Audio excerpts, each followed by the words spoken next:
Everyone.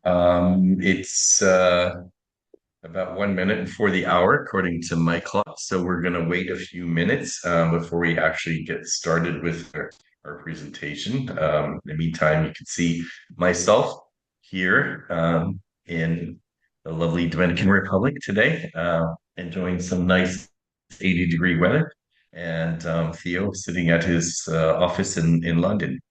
Um, Hope everybody's having a good week so far. I know a lot of you are very busy, as we can tell from our inboxes. So we appreciate you copying us in on everything. So again, today we are here to introduce you to Theo Theodoro, the owner and operator, and all hands on deck with exclusively Britain. We've been working with Theo for I think about 10 years now. Is that correct, Theo? Seems like. Might be longer. We've had you started out with Theo when before it was exclusively Britain, it was called Chauffeur Drive Britain, and Theo rebranded the company about 4 to 5 years ago, I believe it was now. Hmm.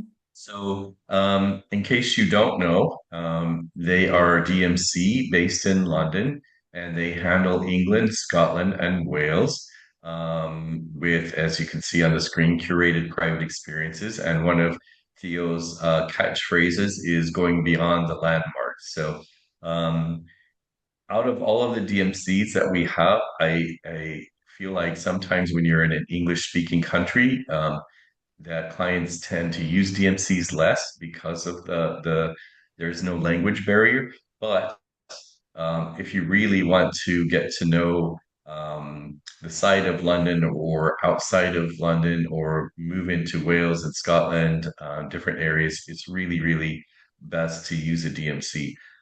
As I was just mentioning earlier to Theo himself, is the idea here for you is we want to make your job easy. We want you to be able to just lay out what you need for Theo, let him work on it, design a wonderful trip for you. You can move on to your next client, to your next trip while he's doing so, and then come back when the plans are prepared, and Theo will make you look like a star.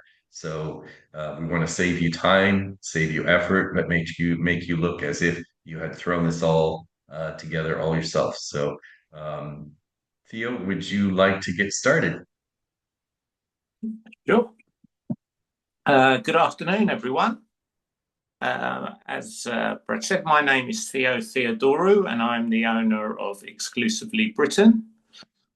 Um, as Brad said, we are a boutique tour concierge and DMC based in London, and um, we like to say we're really passionate about providing wonderful curated experiences and tours throughout Britain. And you can just see there the areas we cover. Um, all of our tours are private.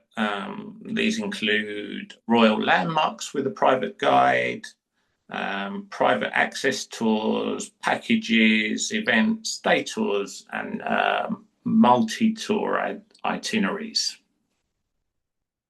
Um,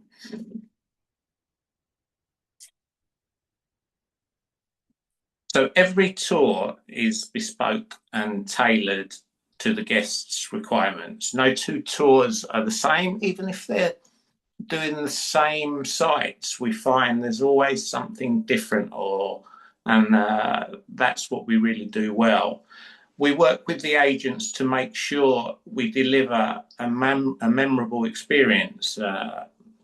The tours include private access, such as the Churchill War Rooms behind the glass, or a pre-opening tour of the Royal Yacht Britannia, or it could be just visiting with your own private guide. So I just wanted to provide an example of a curated experience we provide. Now, we've done this one a few times before. The guests would have a sunset private river yacht on the Thames with cocktails and champagne. Um, and then dinner overlooking Tower Bridge, and then a private exclusive tour of the Tower of London, and an evening ceremony of the Keys experience, which is, something that's been going on for over 700 years, and happens every night at the Tower, and really is something to behold. So that's just an example of what we can do in terms of private experiences, but we can mix and match. It doesn't all have to be ultra luxe and completely private. We handle everything from VIP meet and greet to restaurant bookings to tickets to Wimbledon, as you can see there, concerts, sporting events. We can recommend and book hotels, but we don't have to have hotels as part of the package. We're very happy working with agents who want to book the hotels direct. Premier League soccer, we've found this to be really very popular, especially with the World Cup happening in the US this year. We book packages for these matches. There's stadiums all over the country, so we can tie it in with an itinerary or a tour. And there's 7 teams in London, so there's usually a game going on that we can get tickets for that coincides with when the guests are visiting. Also, film and TV inspired One tours. second. I just Yeah. I just wanted to note in there quickly. I forgot to mention if any of you have any questions throughout the webinar, just use the Q&A or the chat, and we'll be happy to address those as we go along or at the end. Okay, thank you. Film and TV inspired tours and itineraries. We like to say we weave the magic of film and TV into our tours and itineraries, and we like going into the history of locations like Highclere Castle, which you probably know as Downton Abbey, or Harry Potter, or Ted Lasso. I find that we don't just focus on the TV locations, we delve into the history. I mean, Highclere has a fascinating history, and it's also got a really interesting Egyptian exhibition. So we weave all these locations into itineraries and tours, and bring the magic of TV and film to the guests. Secret Britain. We really love revealing hidden gems around Britain, and we find with social media, some of the sites are so busy, and so we like to take guests to places that they've not heard of, and reveal the secret treasures that they might not know of, and that are not so busy. You can see my 2 girls there at One New Change with fantastic views of St. Paul's. So, yeah, not everything on social media. Britain's full of gems waiting to be discovered. The other thing is the countryside of Britain. For instance, the Cotswolds, the Scottish Highlands, and places like Kent. We find that it's some of the feedback I get back from guests is, it was like it wasn't real when you go to these places, and they're like fairy tales. So these experiences in the countryside of Britain really are magical, and I'm just going to go into a bit more detail on some of these. So after the city, it's really nice for guests to get out into the lovely countryside of Britain. So Britain is full of villages. This quote describes it perfectly. It's full of villages, hills full of sheep, and that's the feeling you get when you visit the places like the Cotswolds or the Yorkshire Dales or Wales. A lot of the Cotswolds cover 800 square miles, and so there's lots of space. It's full of brilliant hotels. Everybody knows a lot of the villages, but there's also lots of villages which are quieter, not full of coaches that we take you to. And also, I wanted to focus on Cotswolds for families and kids. We do farm experiences where they get to feed the animals. There's heritage steam trains. The alpaca walking is a really fun one. I mean, the hills are full of sheep, but we've also got alpacas there, and they do some alpaca wool weaving after that. You can go fishing in a trout farm and then have a little barbecue area. So it's for all the family. We do experiences for the whole family, and Cotswolds is a really good option. It's 2 hours from London, so you can do it as a day trip or a multi-day experience. Although Cotswolds gets a lot of the attention, I wanted to bring up Kent, the Garden of England, that it's known as. It's about the same distance in the southeasterly direction from London, and it's got some fantastic places to visit.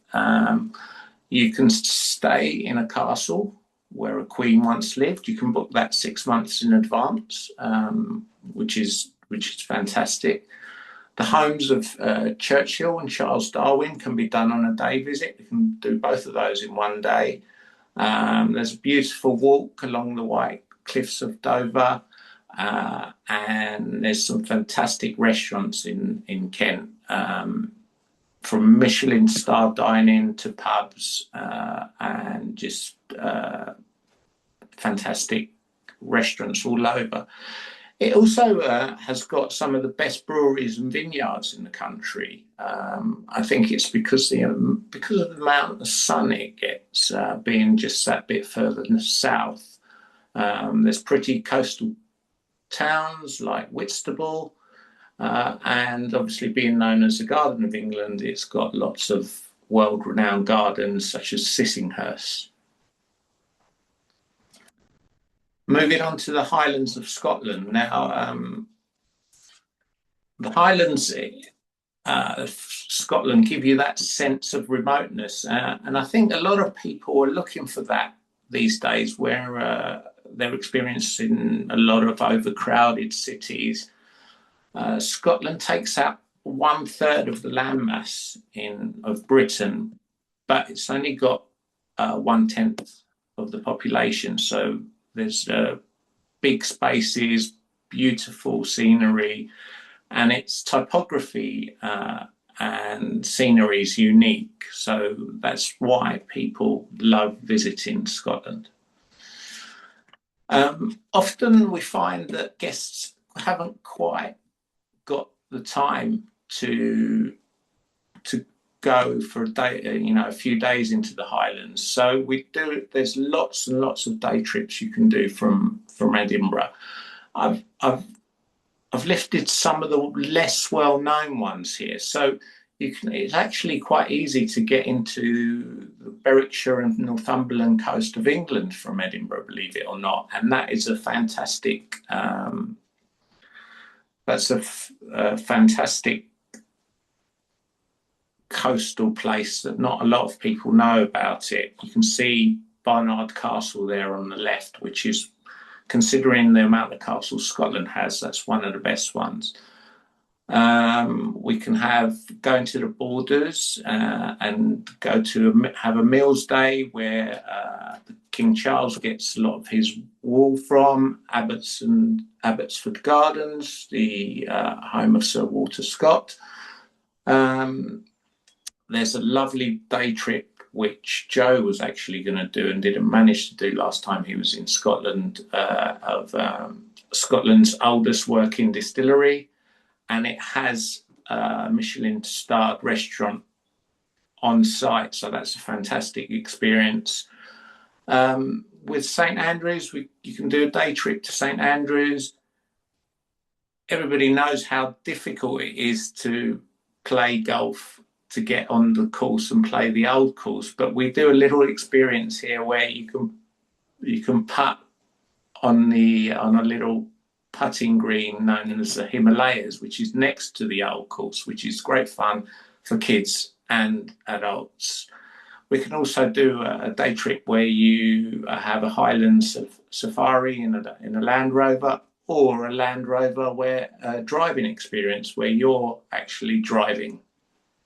So those are day trips amongst all the other more well-known day trips from Edinburgh. Okay, so journey into the Highlands. I would say you need at least 3 days to do the Highlands properly. It's not really possible to get properly into the Highlands in a day.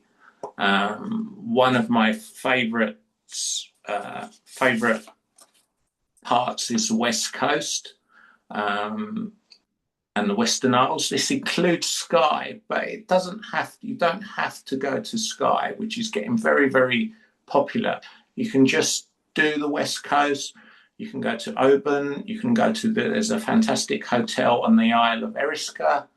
We can go to Mull, and we find that's a great place to head out to.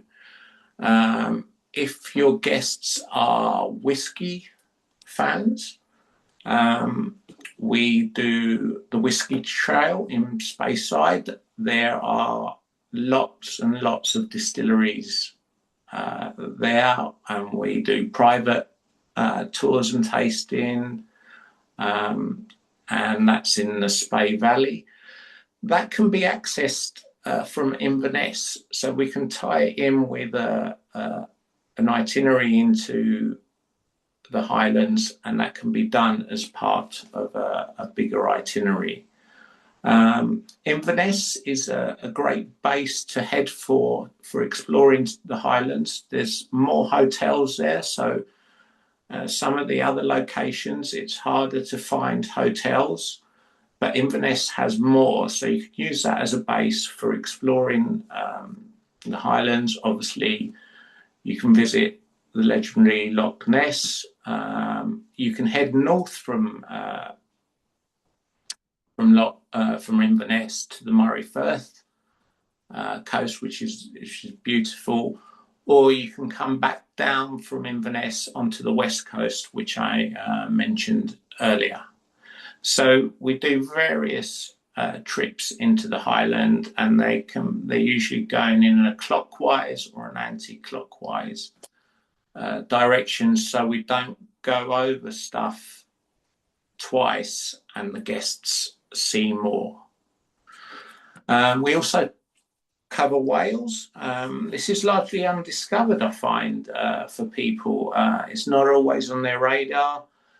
The Pembrokeshire coast and South Wales is easily accessed from the Cotswolds, so we can tie that in with a Cotswolds visit.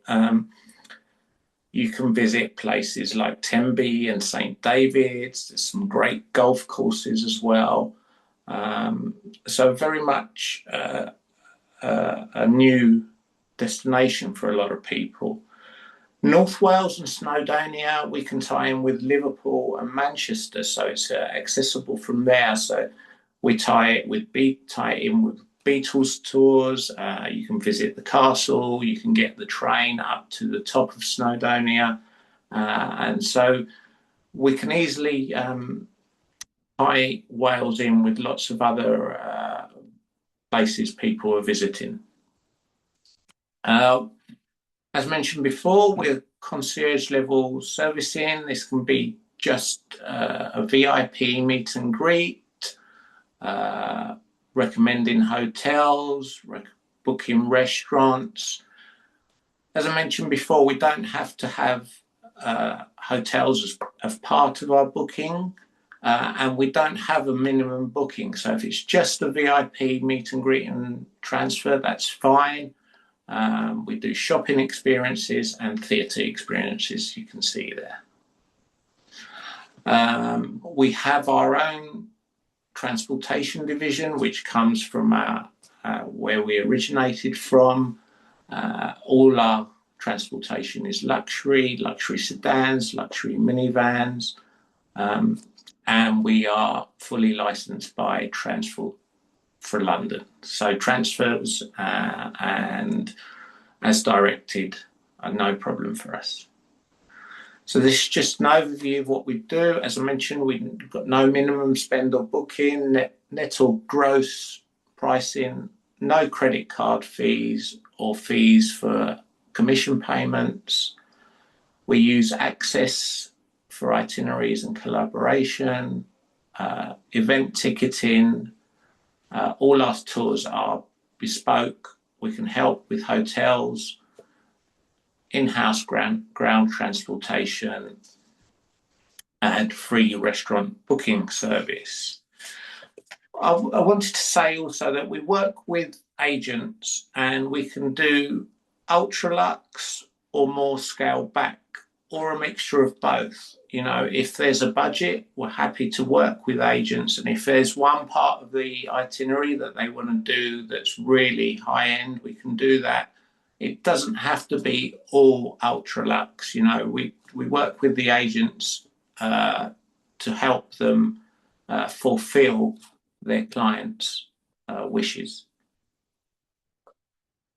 There's just some testimonials. And the other thing I wanted to say was that often, or pretty much for every itinerary we provide, even on the days where we're not providing a service, we add value by suggesting things the guests can do, or giving them a choice of what's close to their hotel and advice on what's close to their hotel. So I'd like to say, even when we're not providing a service, we add value and make the agents look good.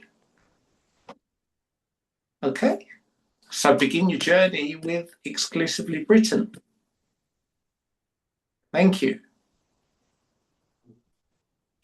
Yeah, thank you. Thank you so much for your time. I particularly love your second to last slide there with all the diamonds on it, and it just answers so many questions right off the bat. It's such a helpful piece. We have a number of great questions that I would like to start to answer. And ironically, Theo, the first one is do you do self-drive itineraries? So before you all join the call, coincidentally, we had a text from an advisor to one of our salespeople just moments before we're asking this question if we do, if Theo does do self-drive itineraries. Off the top of his head, he said, well, no, not really. But then we were talking about this, and there is an opportunity. The issue with Theo spending his time and his team spending their time on self-drive itineraries is there's really no potential income for them in these things, and they're quite intensive to plan. So he's actually, I believe, if I'm correct, Theo, you're going to be addressing that um, We'll be in the looking at future, that. I and mean, we'll come up with a more clear policy on that for you. yes. Something we're looking at, definitely. Exactly. And it's funny that the question has come up Yeah. more recently, and I mentioned to Theo that with our other DMCs, it's been quite a while since we've been asked that question, but I think tends to be more asked again in a culture where the primary language is English. So Mhm. hope that answers that for you. So the next question is, how do you work or support your clients in travel? Is there a WhatsApp chat agreement?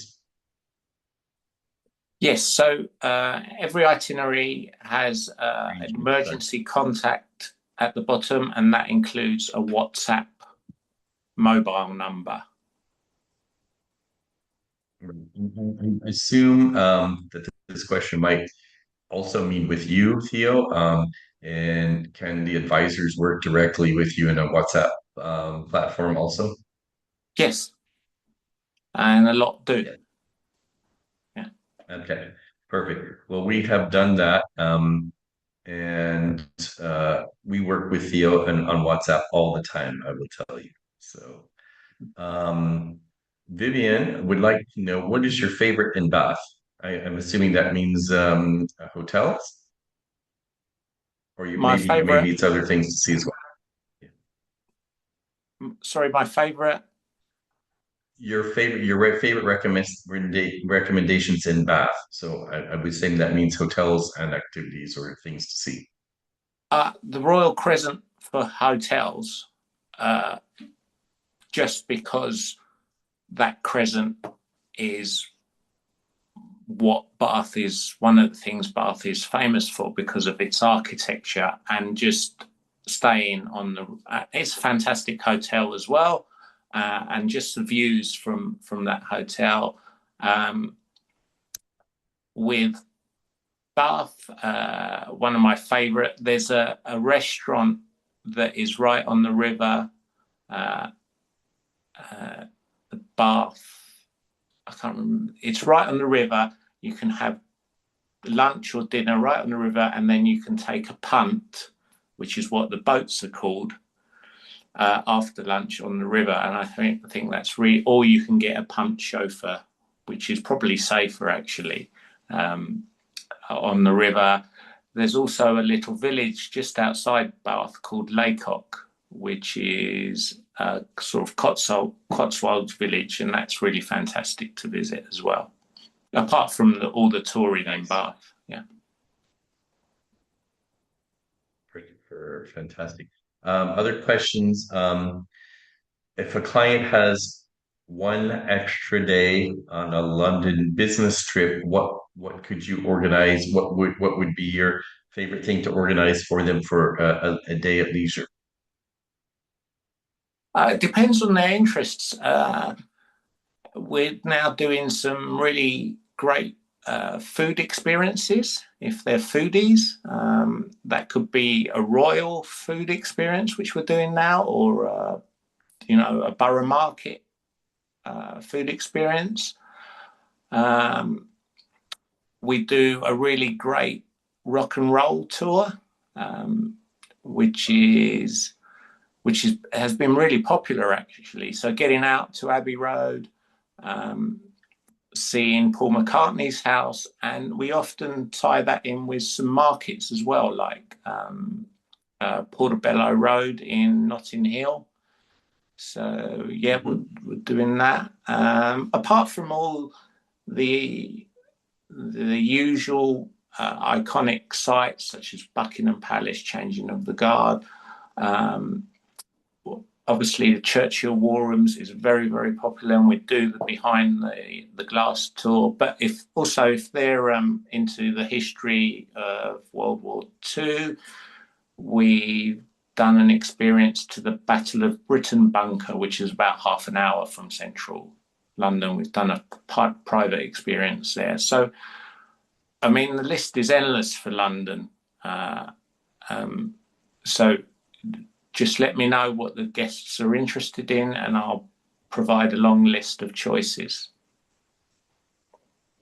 I can tell you personally, some of you may know this that Giuseppe, everybody knows his Italian side, but his mother's actually British, and so times that we have spent in the side of London where she's from, near Richmond, Theo organized a Ted Lasso experience for us one day, which was fantastic, which is a favorite show of ours, so we love that. And of Yeah, course, many people still love the Downton Abbey tour, which those kinds of things are always very popular too. So yeah. just to keep that in mind. So Sharon, I see you have a question, and if you can type it in the chat or the Q&A, we can answer that for you. Unfortunately, um, I don't have the control to let you come on live today. So, but we'd be happy to answer any other questions if you just want to type that in. But Theo, in such, in terms of what are your favorite things in London, if what is your most passionate area of the UK to plan trips in? Is it Scotland, Wales, or what's one that people don't know about maybe that you love planning? Um, Last year we went to Yorkshire, which is about 2 hours to get to York by train. The Yorkshire Dales and the Yorkshire Moors and Coast are fantastic. If people watch some of British TV shows, there's a show called All Creatures Great and Small, which is just very typically British countryside, and it's about a family of veterinarians that work in Yorkshire, and that was one of my favourite visits of recent times. So it's lesser known than the Cotswolds, but again, stunning countryside and animals, and of course, York is a very, very historic town as well. Right. Another question for you here is so Thea, I heard you say that clients need 3 days for the Scottish Highlands. Can you say a bit more about what those 3 days can look like for adults, no kids? Uh, so So as I mentioned before, we'd go in a clockwise direction. So we'd head out to the west coast, which I mentioned first of all, and we'd go via Loch Lomond and then to a place called Inverary Castle, which is a beautiful castle on Inverary Loch. Then we'll go from there. We might have lunch at a seafood restaurant and then on to Oban from there. Um, Stay on the Isle of Eriska Hotel. Um, then the next day, a visit to get the ferry to Mull, which is one of the Western Isles. Visit some, there's a nice walk you can do there, visit some of the castles. So that's the second day. And then we'll go further up the coast to Fort William, back through some of the most stunning scenery of Glencoe, where if you've watched James Bond, the movie Skyfall, that's where that was shot. And then you work your way back through Blair Castle, back down to Edinburgh from there. And we can also add perhaps Dalwhinnie Distillery there, which is the highest distillery in Scotland. So it's like a clockwise direction, and that would be a 3 day tour.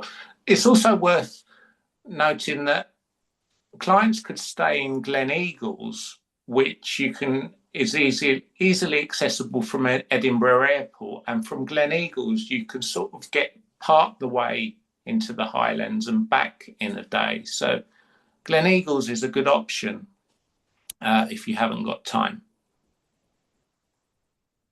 Yeah, we did that actually. It was great. Yeah, it was great. So another question here from Sharon. So I know your itineraries are developed for each client. Are we too late to work with you on an itinerary for this summer that include both Wimbledon and the British Open since they overlap? Um, I don't think Wimbledon we can. Yeah, I quoted some Wimbledon tickets last week. The British Open, I had a look at hotels in. There's no hotels in Liverpool Mm, availability, so it would have to be Manchester, which is about an hour away from Birkdale. Um, so all the okay. hotels are booked up. They get booked up well in advance for the Open. So possibly. Uh, if the clients are willing to stay a little bit of a distance from Yeah, Liverpool, which I mean, Manchester's a great city as well. So yeah, yeah. But Liverpool's right next to the, much nearer to the course. right, right. One more here. Do you have tours in the Lake District? Yes, we do tours in the Lake District. I didn't mention it this time because there's just too much to go through. That might be another webinar where we do Yorkshire and the Lake District. So you could do both actually, Yorkshire and the Lake District, because they're next to each other. And I know you've done many of those in the past. So we've seen those requests come in, Yeah. and the replies and the itineraries, and they're fantastic.